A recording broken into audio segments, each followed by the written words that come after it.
Praise the Lord. देवाची स्तुती असो. या डोंगरावरच्या प्रार्थनेत तुमचं स्वागत.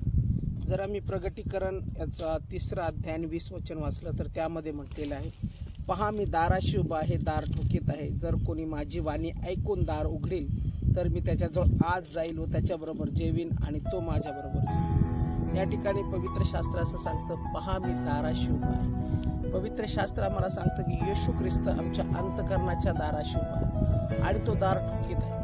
म्हणजे जो कोणी प्रभू येशू ख्रिस्ताची वाणी ऐकेल आणि वाणी ऐकून दार उघडेल त्याच्याबरोबर तो सहभागिता करेल. बऱ्याचशा वेळेस आपल्याला असं वाटतं की देवाने आमच्याबरोबर सहभागिता करावी, परंतु आमचं अंतकरणाचं द्वार बंद असतं. अंतकरणाचं द्वार कशाने बंद असतं तर पापामुळे बंद असतं, वाईट गोष्टीमुळे, व्यसनामुळे दार बंद असतं आणि आमचं अंतकरण घट्ट असतं. आम्ही लवकर वचनासाठी मोकळे होतो.